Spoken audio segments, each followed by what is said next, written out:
Perfecting and Reforming Personal Religion, Chapter 18, Breakdown. And this chapter is entitled, Renewed in Knowledge. With the previous chapter advising the conversation to remain and to maintain itself in cultivating newness of understanding and making this distinction between the just conversation and the unjust conversation. Chapter 18 further emphasizes this point,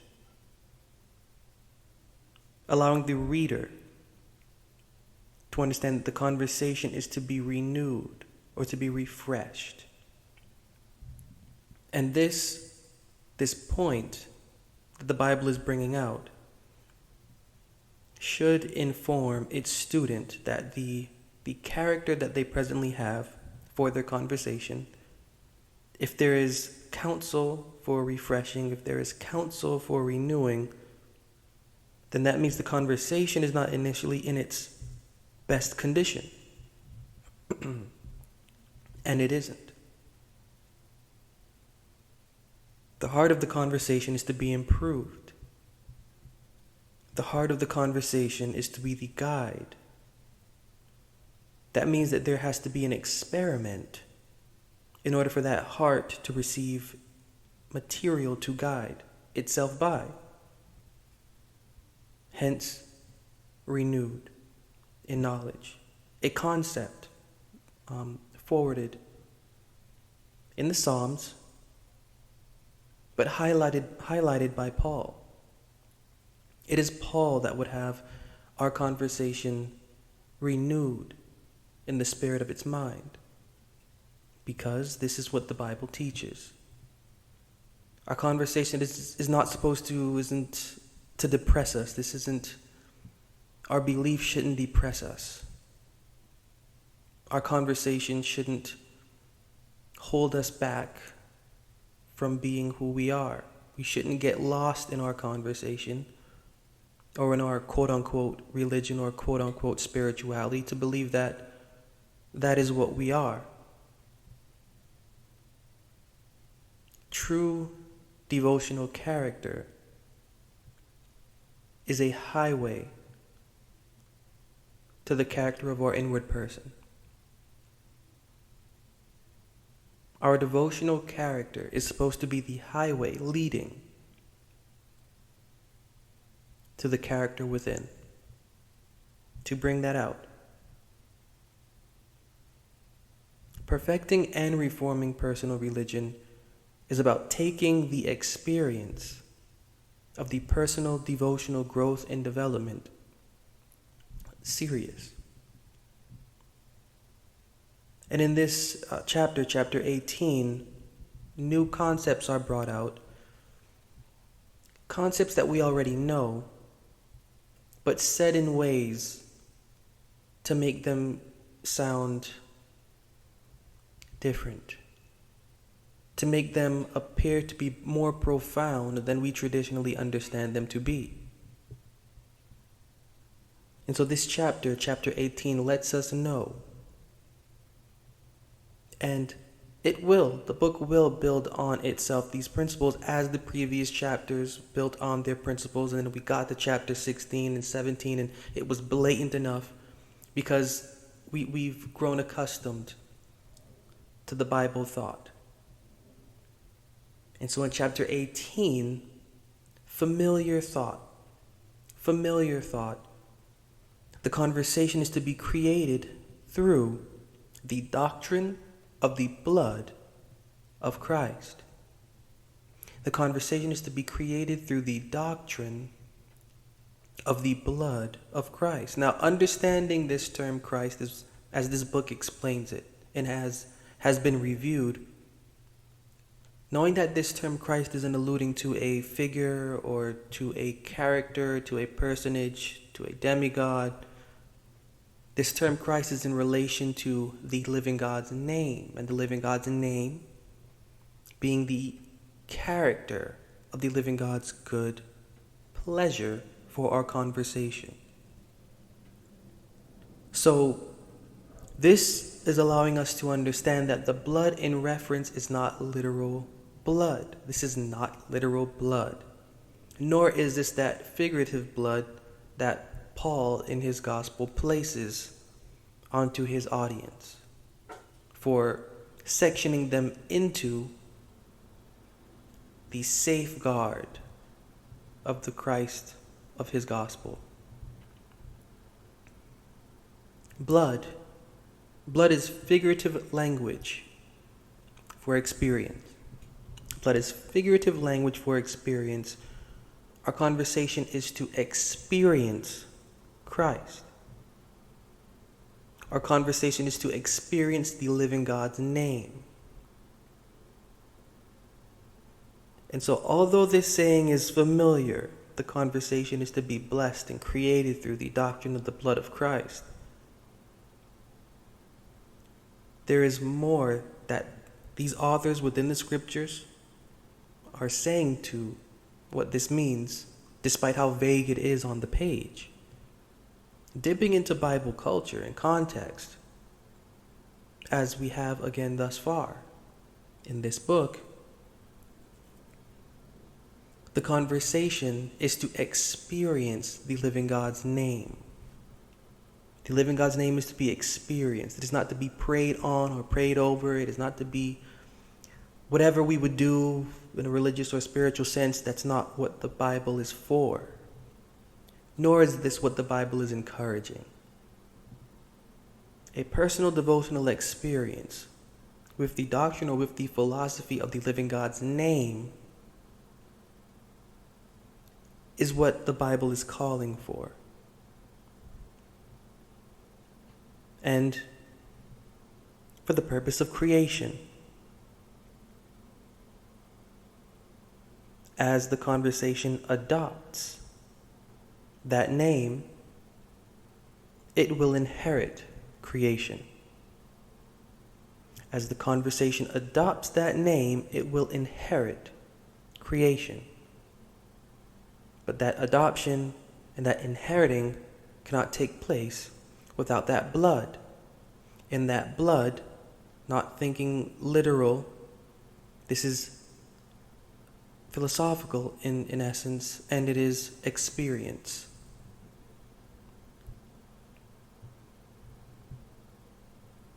And so one thing this chapter does in bringing out this point is that it stirs the mind to think about belief. If it is enough. Is belief enough? Is belief enough for the experience the Bible is calling for? We know that whatever religion has formed from what is perceived to be within the Bible, belief may be enough. Belief may be enough. But for what the Bible is getting across, is belief enough? Is it enough to simply believe? Well, if the conversation is tasked to order itself or to put itself in order, and for the sake of developing a wisdom to guide itself by, well, we can see that belief really isn't enough. And why not? Belief is not enough because belief cannot exist without understanding. Belief is not enough because belief cannot truly exist without wisdom and understanding. Where belief exists without wisdom and understanding, that's basically a human impulse or a human experience thought to be or deluded to be a religious or spiritual experience. It's not the right, that's not correct according to Bible philosophy. And even without Bible, according to conscience, belief is credible only as wisdom is attached to it. So it's unlawful, and maybe experience is needed with this, but it is unlawful to believe without understanding. So then you call in faith. Does that make faith and belief different? Do you need faith to believe? Is belief governed by faith, and is faith the food or the substance of belief? Well, it's the same outcome. There is no faith, according to the philosophy within the Bible, without an understanding. There is no faith without knowledge. Where there is faith without knowledge, there is again a human experience. A human experience tricked and duped into a religious or spiritual experience. So belief is not enough, and faith cannot rely on belief if it too does not have understanding. And so the point being is that we cannot escape the responsibility we have to take for the cultivation of our faith's intellect and character. So the job isn't done. The job isn't done, despite what we may believe. The job isn't done according to the philosophy and the mind within the Bible.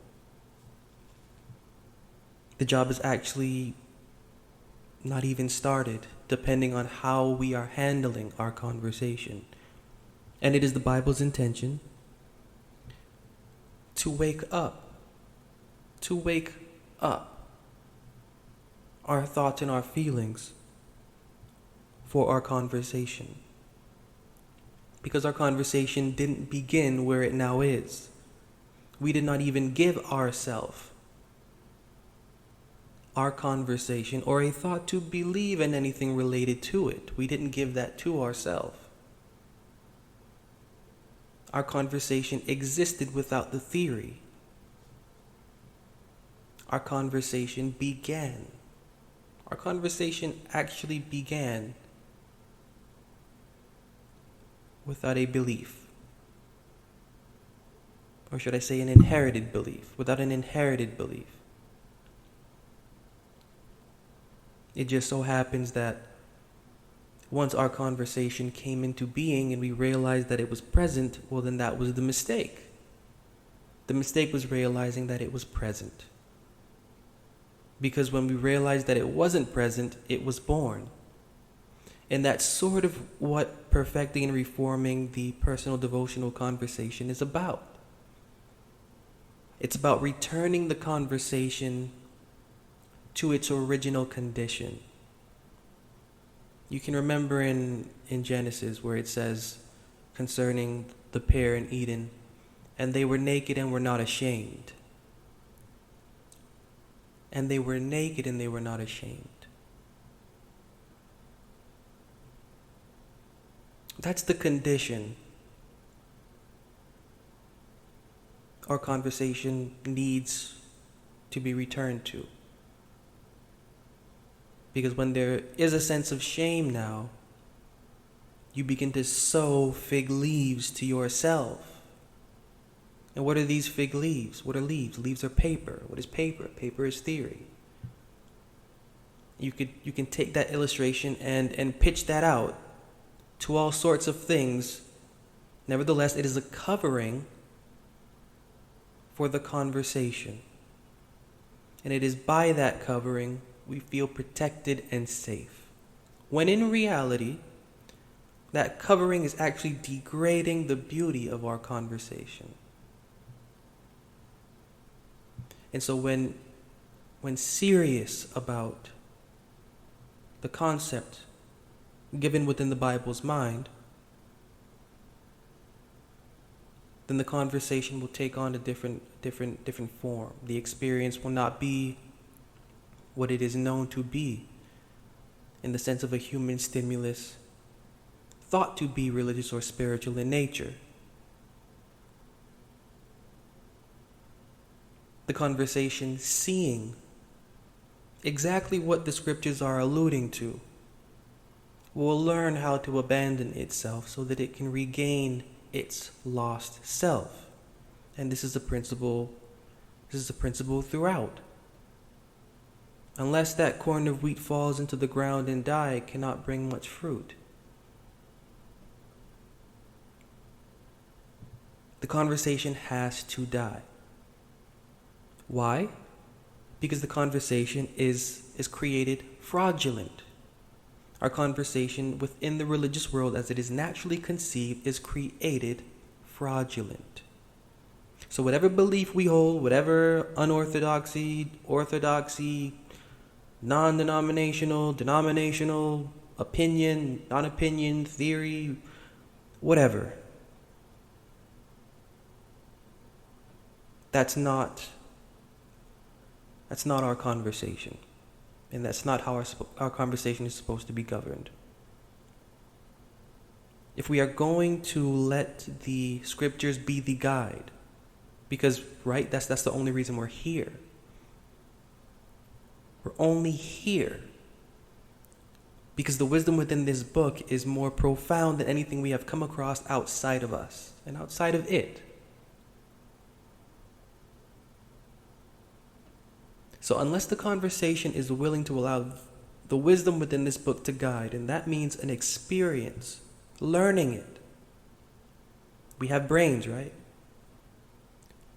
And our conversation has a character and an intellect. So does the essence within us that is attached to it. So we don't really realize how degrading our general belief is to what is within us. And hopefully we do at some point in time. Because we're supposed to. We're supposed to know this. We're supposed to understand this. I will lead them in paths that they have not known. I will make darkness light before them. I will make crooked things straight, and they will hate their gods. This is Bible, right?